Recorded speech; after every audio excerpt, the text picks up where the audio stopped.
6월 18일 새벽기도에 나오신 성도님들을 환영하고 축복합니다. 오늘 살펴볼 말씀은 잠언 25장 15절에서 28절 말씀입니다. 오래 참으면 관원도 설득할 수 있나니 부드러운 혀는 뼈를 꺾느니라. 너는 꿀을 보거든 족하리라 만큼 먹으라. 과식함으로 토할까 두려우니라. 너는 이웃집에 자주 다니지 말라. 그가 너를 싫어하며 미워할까 두려우니라. 자기의 이웃을 쳐서 거짓 증거하는 사람은 방망이요 칼이요 뾰족한 화살이니라. 환난 날에 진실하지 못한 자를 의뢰하는 것은 부러진 이와 위골된 발 같으니라. 마음이 상한 자에게 노래하는 것은 추운 날에 옷을 벗은 같고 소다 위에 식초를 부은 같으니라. 내 원수가 배고파하게 하거든 음식을 먹이고 목말라 하거든 물을 마시게 하라. 그리하는 것은 핀 숯을 그의 머리에 놓는 것과 일반이요 여호와께서 내게 갚아 주시리라. 북풍이 비를 일으킨 같이 참소하는 혀는 사람의 얼굴에 분을 일으키느니라. 다투는 여인과 함께 큰 집에서 사는 것보다 움막에서 혼자 사는 것이 나으니라. 먼 땅에서 오는 좋은 기별은 목마른 사람에게 냉수와 같으니라. 의인이 악인 앞에 굴복하는 것은 우물이 흐려짐과 샘이 더러워짐과 같으니라. 꿀을 많이 먹는 것이 좋지 못하고 자기의 영예를 구하는 것이 헛되니라. 자기의 마음을 제어하지 아니하는 자는 성읍이 무너지고 성벽이 없는 것과 같으니라. 아멘. 저는 오늘 주 예수보다 더 귀한 것은 없네라는 제목으로 말씀을 나누려고 합니다. 흔히들 인생을 집을 짓는 것에 비유합니다. 잠언 기자는 이것을 더 크게 확장시켜서 성에 비유하고 있는데 잠언 25장 28절에는 자기의 마음을 제어하지 아니하는 자는 성읍이 무너지고 성벽이 없는 것과 같으니라 얘기합니다. 모든 사람은 자기만의 인생의 성을 견고하게 쌓기를 원합니다. 그런데 우리 인생, 그 인생의 성을 무너지게 할 수 있는 것이 있다는 것이죠. 그게 바로 첫 번째 욕심이라는 것입니다. 아까 일기처럼 28절처럼 마음을 절제하지 않고 욕심을 계속 부리게 되면 마치 성읍이 무너지는 것처럼 우리 인생이 무너질 수 있다고 경고하고 있습니다. 그래서 25장 16절은 또 다른 표현으로 이걸 경고하고 있는데 너는 꿀을 보거든 족하리라 만큼 먹으라. 과식함으로 토할까 두려우니라. 또 27절에서는 꿀을 많이 먹는 것이 좋지 못하고 자기의 영예를 구하는 것이 헛되니라고 얘기합니다. 우리말에 과유불급이라는 게 있죠. 아무리 좋은 것도 과하면 문제가 된다는 것입니다. 잠언 기자는 우리 인생에 좋은 것을 꿀에 비유하여 말합니다. 잠언 기자만 그런 것이 아니라 요즘 젊은 사람들도 꿀에 많이 비유하는데요. 예를 들면 꿀알바, 꿀보직 등 여러 가지 꿀자를 붙여가지고 이야기합니다. 사실 우리 인생에 꿀에 비유하는 좋은 것들이 참 많이 있습니다. 그리고 사람마다 또 그것이 다 다릅니다. 그런데 아무리 꿀 보직이라 할지라도 아무리 꿀이 붙은 좋은 것이라 할지라도 지나치면 문제가 된다는 것입니다. 근데 문제는 우리의 마음이 한번 그 좋은 것의 맛에 들게 되면 그것을 절제하고 다스리고 제어하는 것이 잘 안 된다는 것입니다.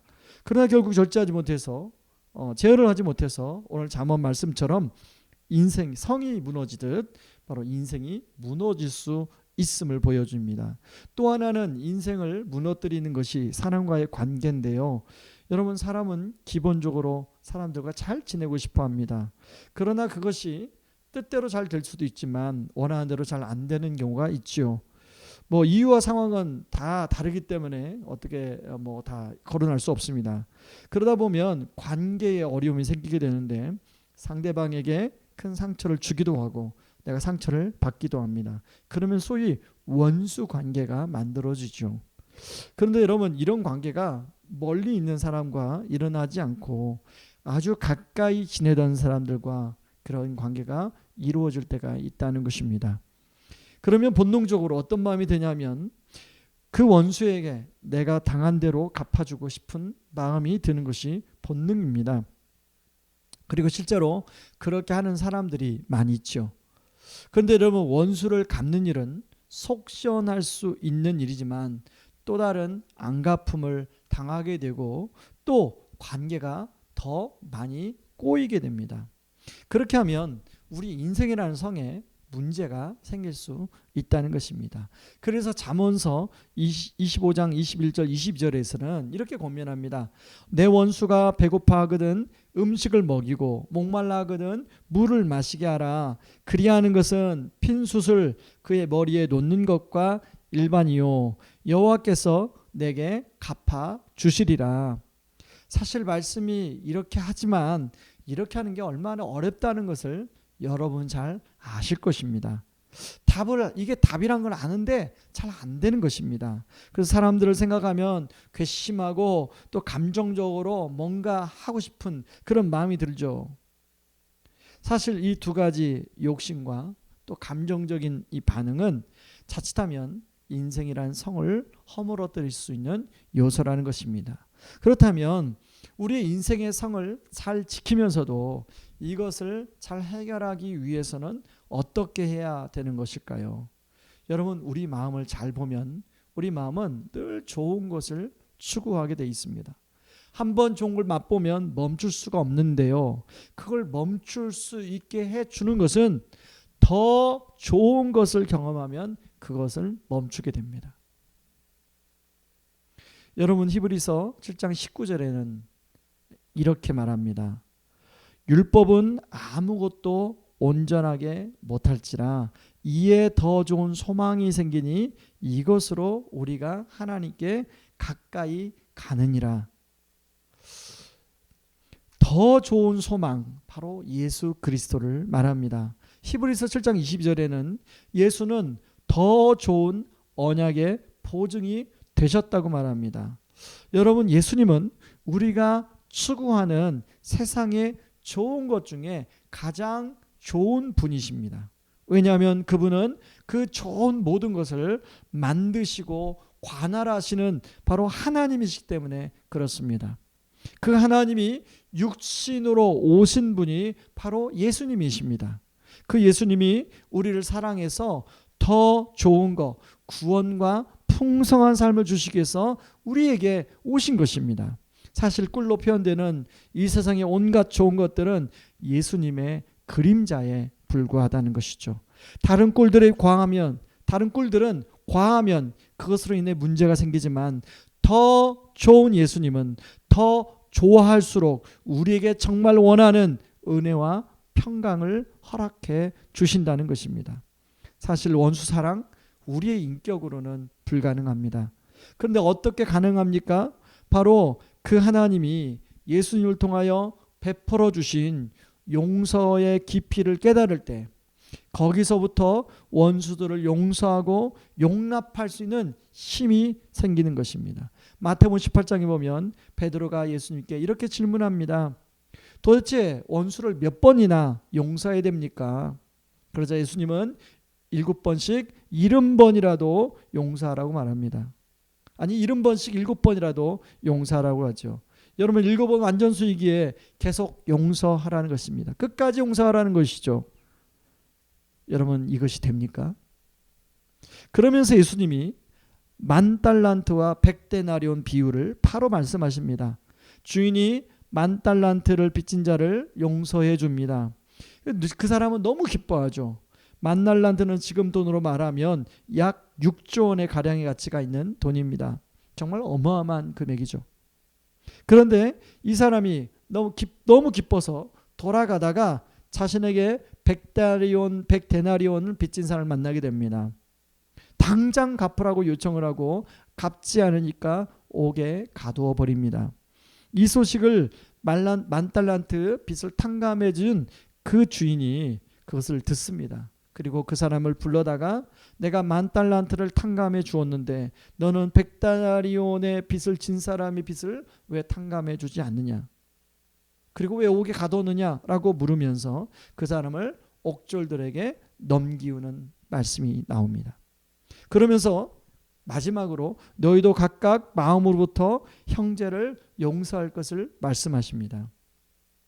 여러분 우리는 잠언 25장 21절 20절처럼 원수에게 그렇게 하는 것 정말 쉽지 않습니다. 제정신으로는 이렇게 할 수가 없죠. 그러므로 우리에게 필요한 것은 주님의 정신, 주님이 베풀어 주신 10,000달란트의 은혜가 나의 삶과 나의 생각과 나의 모든 것을 압도할 때, 그 가치가 나의 마음속에, 머릿속에가 아니라 마음속에 깊이 스며들 때, 다가올 때, 그것이 작동할 때 우리의 삶에서도 그렇게 할 수 있게 되는 것입니다. 말씀의 결론을 맺겠습니다.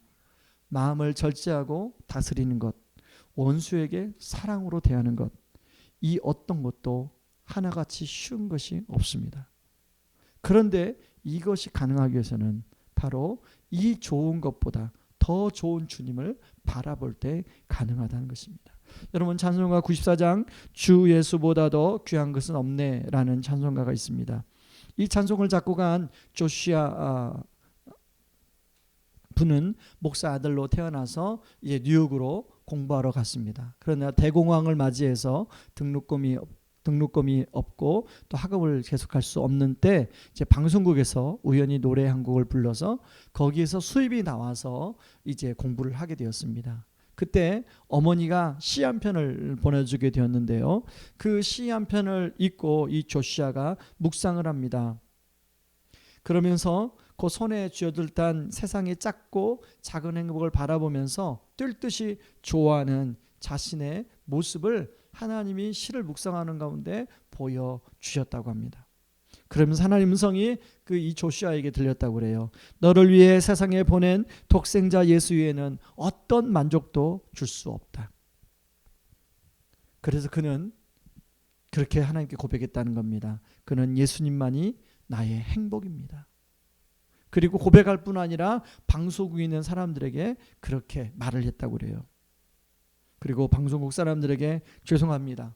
저는 세상의 부귀 영화를 위해 살지 않고 오직 하나님의 영광을 위해서 살기로 했습니다.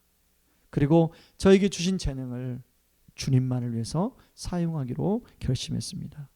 방송국 사람들은 이해할 수 없었지만 그의 결정은 그의 일생을 통해서 조시아가 할 수 있는 위대한 결정이 되었습니다.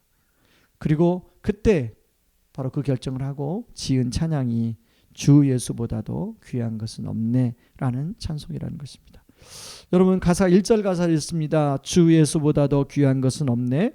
이 세상 부귀와 바꿀 수 없네. 영죽을 내 대신 돌아가신 그 놀라운 사랑 잊지 못해. 세상 즐거움 다 버리고 세상 자랑 다 버렸네. 주 예수보다도 귀한 것은 없네. 예수 밖에는 없네. 여러분에게 꿀은 무엇입니까? 여러분에게 지금 꿀은 무엇입니까? 여러분이 좋아하는 그 꿀, 여러분이 너무나 기뻐하는 그 꿀보다 더 좋은 예수님, 가장 좋은 예수님, 그 예수님보다 더 귀한 것은 없습니다. 이 시간에 같이 우리 기도하기를 원합니다. 같이 기도할 때 하나님 아버지, 주님, 우리가 이 세상에서 참 나름대로 꿀이라고 생각하는 것들이 우리를 때로는 만족시켜주고 때로는 우리를 기뻐하게 하고 하는데, 하나님, 그것들을 절제하지 않으면 결국 우리 인생의 성이 무너지게 됩니다. 하나님, 나에게는 누군가를 용서할 수 있는 힘이 없습니다. 하나님처럼 안 됩니다. 여러분, 그럴 때 우리가 붙들어야 될 분은 가장 좋은 분, 바로 우리를 위해서 자신의 생명을 우리에게 내어주신 바로 그 예수님, 바로 그 예수님을 우리가 붙들고 그 예수님을 바라보고 그 예수님을 의지할 때 여러분, 우리에게도 주 예수보다 더 귀한 것은 없네, 이 고백이 우리 입술의 고백만이 아니라 하나님 나의 가슴에서 흘러나오는 고백이 되게 하여 주시옵소서. 우리 같이 기도하며 나가겠습니다. 같이 기도하겠습니다. 고마우신 하나님 아버지, 주 예수보다도 귀한 것은 없네 라는 이 찬양의 가사처럼 하나님, 우리가 이렇게 살며 또 우리가 그렇게 고백하기를 원합니다. 하나님, 이 땅에 참 좋은 것들이 많이 있습니다. 하나님, 그러나 그 좋은 것들은 하나님 절제하지 않으면 결국 우리 인생의 성을 무너뜨리게 만드는 것들입니다. 하나님, 정말로 가장 좋으신 그 예수님을 하나님 우리가 묵상하고 하나님 그 예수님을 잘 붙들고 하나님 조시아처럼 정말로 정말로 그렇게 고백하며 살게 하여 주시옵소서. 하나님, 우리가 원수를 사랑하는 것 참 잠언 5장 25장 21절 22절처럼 하는 것이 정말로 쉽지 않습니다. 하나님, 제정신으로는 되지 않습니다.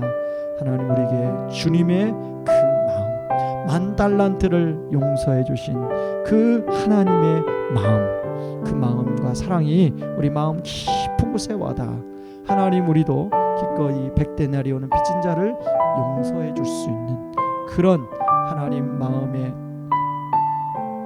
능력을 우리에게 부어 주시옵소서. 예수님의 이름으로 기도하옵나이다.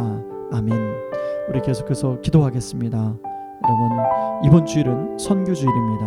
여러분, 북한 선교를 하시는 김권능 목사님 오셔서 말씀을 전해주실 때 하나님, 우리가 평상시에 북한에 대해서 생각하지 못하고 살아가는데 하나님, 북한을 향한 하나님의 마음을 알게 하여 주시옵소서.